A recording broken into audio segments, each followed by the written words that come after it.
क्योंकि इस कमेटी के जो अध्यक्ष हैं या जो काउंसिल के अध्यक्ष हैं वो डॉक्टर विवेक देबरॉय हैं। उन्होंने इतनी किताबें लिखी हैं, वो इतने मतलब पढ़े लिखे व्यक्ति हैं।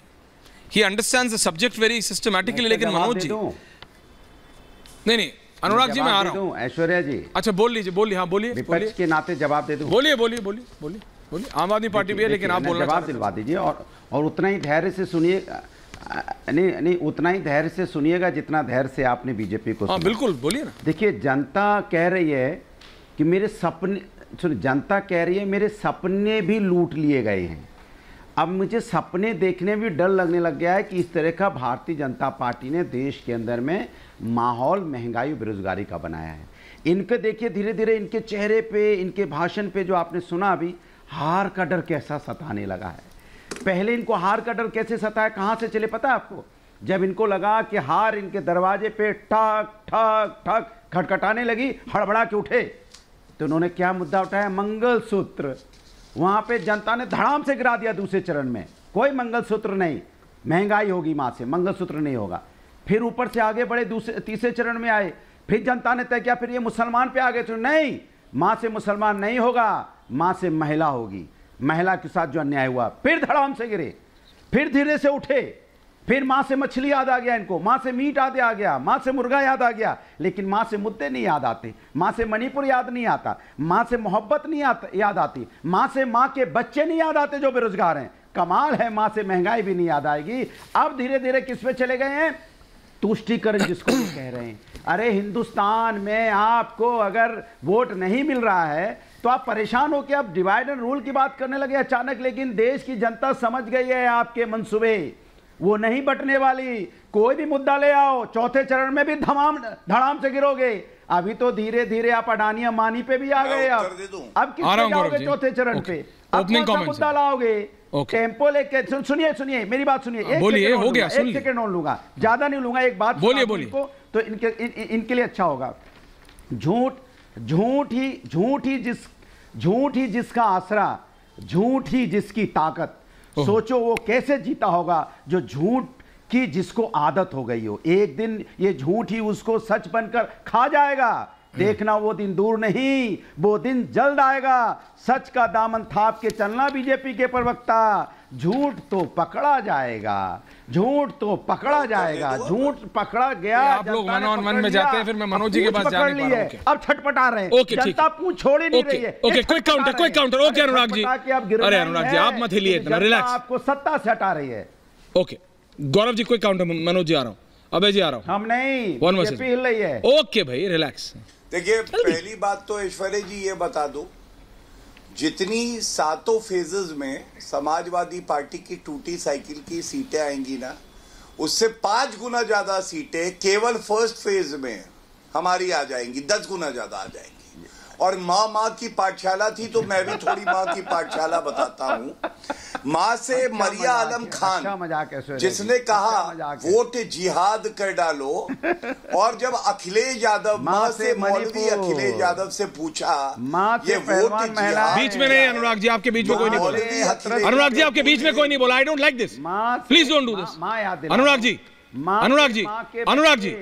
जी आप बोले, आपके बीच में कोई बोला? कोई नहीं बोला। ये आपकी आदत खराब है प्रोफेसर साहब, इसलिए आपकी क्लास के बच्चे, मेरे को नहीं पता आपको कैसे, ये मतलब ऐसा मत कीजिए प्लीज। फेल होते हैं। अरे अभी पास हो या फेल हो, बच्चे सब पास होने चाहिए। गौरव जी, बच्चा कोई फेल नहीं होना चाहिए, बट रिलैक्स। हाँ ठीक है Gaurav ji, okay now thank you, relax. Anurag ji now please. अरे इनकी क्लास में जो जाएगा वो तो फेल हो गई। ओके चलिए, ऑन द टॉपिक आप अपनी बात कंप्लीट कर लीजिए। ठीक, तो हाँ ऐश्वर्या जी, माँ से मरिया आलम खान जिसने कहा वोट जिहाद, और जब पूछा गया मौलवी अखिलेश यादव से कि ये वोट जिहाद क्या है, तो उन्होंने कहा वो जोश में कह गई होंगी।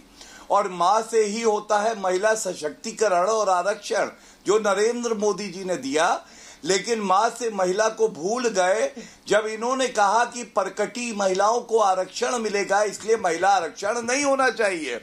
और माँ से ही मैं बोलना चाहता हूं, संदेश खाली की माएं पूछ रही हैं, अखिलेश यादव के मुंह में दही क्यों जम गई? कौन सा रेफ्रिजरेटर है? केल्विनेटर का है, गोदरेज का है, या किस कंपनी का है? और माँ से ही मौलाना मुलायम ने अपने मैनिफेस्टो में लिखा था कि हम मुसलमान जो बच्चियां हैं उनको तो स्टाइपेंड वजीफा देंगे, लेकिन हिंदू बच्चों को नहीं देंगे, और बाद से ही मुस्लिमों को आतंकवादी भी होंगे।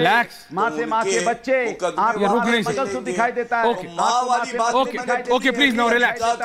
Okay Anurag ji, Gaurav ji, point okay Anurag ji, now thank you. Manoj Singh ji, ये जो डेटा है, Abhay ji, Pankaj Sharma ji, Anurag ji please, thank you, I have to stop you, thank you. Data है, विपक्ष कह रहा है इस समय क्योंकि आप you are a numbers man, आप डेटा क्रंच करते हैं। मैं ये पूछ रहा हूं इस डेटा का इस इलेक्शन से क्या मतलब है? विपक्ष कह रहा है जैसे ही किसी, अभी पंकज जी आए, only 2 people, Manoj ji, Abhay ji, Pankaj ji and Aam Aadmi party, okay, 5th को टाई। ये मेरे को बताइए इस नंबर का इस समय क्या मतलब है? मैं देखिए फर्स्ट डिबेट में आया था, पहला जो वोट हुआ था, मैंने आपको बताया था कि 7 फेज का चुनाव है और 7 फेज 7 मुद्दे पे चुनाव लड़ेंगे, न कि एक मुद्दे पे चुनाव होने का जा रहा है। बीजेपी एक, मैं किसी और मुद्दे की बात नहीं कर रहा, मैं आज कह रहा हूं हिंदू घट गए 1950 से लेके 2015 तक, और 43.15% मुस्लिम आबादी बढ़ गई 2015 तक। मैं उसका जनरल इलेक्शन 2 वर्सेस 2 अनिल। मैं इस पे ऐश्वर्या जी कहूंगा कि इसमें प्रमाणिक सबसे बड़ी बात है कि जनसंख्या का तो अभी किसी तरह का कैलकुलेशन नहीं किया गया है, लेकिन एक जो पार्लियामेंट के अंदर जो वोट डाले जाते हैं उनका सारा लिस्ट बना हुआ है, और इलेक्शन कमीशन के थ्रू आप जब उसको देखेंगे तो क्या पूछ रहा हूं मैं आपसे पूछ रहा हूं, you are a numbers man. मैं मुझे ये बताइए इसका इस 2024 के इस इलेक्शन पे क्या मत, क्योंकि विपक्ष कह रहा है ये नंबर सिर्फ इलेक्शन को इन्फ्लुएंस करने के इस एकदम 100% है। आप देखिए जिस तरीके से आप मुस्लिम वोटरों के ऊपर आप फोकस करके कोई कमेंट करते हैं तो इसी ध्यान में रखे करते हैं कि कहीं ना कहीं मुस्लिम वोटर, विपक्ष की मैं बात कर रहा हूं, को मेरे तरफ आए और हमको पोल करें, और वो दिखाया जाता है, वो डर बनाया जाता है कि किस तरीके से हम आपके संरक्षण कर सकते हैं, बीजेपी या जो उनके विरोध की पार्टियां हैं। तो ये भी जो आंकड़े आए हैं इसमें कहीं ना कहीं चुनाव को प्रभावित करेंगे। मेरा तो ये कहना है कि जो आंकड़े आए हैं उसके समर्थन में मैं ये कह सकता हूं कि ये आंकड़े सही हैं कि पॉपुलेशन बढ़ा है और घटा है। आप भारत के इलेक्शन कमीशन के जो वोटर लिस्ट है उसमें आप देखेंगे तो लगभग 45 ऐसे, अभी तो हम लोग निकाल भी रहे थे, अभय जी भी बैठकर उस पर काम कर रहे हैं, उसमें 45 ऐसे लोकसभा हैं जहां पे आप पिछले 3 इलेक्शन, पार्लियामेंट इलेक्शन का आप आंकड़ा देखेंगे तो उसमें मुस्लिम जो वोटर हैं उनकी संख्या लगातार बढ़ते चली गई है, और वहीं पे आप देखेंगे तो कम से कम 60 ऐसे पार्लियामेंट्री सीट है जहां पर हिंदू वोटरों की संख्या कम हुई है। ये 2024 के आंकड़े हमें अभी नहीं मिल पाए हैं चूंकि इलेक्शन कमीशन के साइट पे उतने सारे आंकड़े। तो मैं ये कहूंगा कि कहीं ना कहीं अमित मालवीय जी ने जो ट्वीट किया है और इसमें कहीं सच्चाई दिखती है, और ये भारत में क्या इसका ये तो आप बिल्कुल मतलब आप बीजेपी के उधर जा रहे हैं। नहीं, बीजेपी के उधर विपक्ष नहीं, तो फिर आप विपक्ष का क्यों नहीं बता रहे? मैं तो ये कर रहा हूं कि नहीं, तो आप फिर विपक्ष का मुझे क्यों नहीं बता रहे? विपक्ष कह रहा है कि आप बताइए 1950 से लेकर 2015 के बीच का ये डेटा है, इसका 2024 के इलेक्शन के तीसरे चरण के बाद लाने का क्या मतलब? मैं तो बोला ना कि एक मुद्दा तो बनाया जाएगा ना, हर मुद्दे पे चुनाव होगा। पहले पे आप बीजेपी इसको क्रिएट कर रही है, एकदम करेगी क्रिएट। पंकज शर्मा जी, पंकज जी, अभी एक बात और बोलना चाह रहा हूं कि अभी तक 1, 2 और 3 फेज के इलेक्शन हुए हैं और लोगों का कहा जाता है कि मतदाताओं के अंदर निराशा है। गौरव जी को भी लाइए।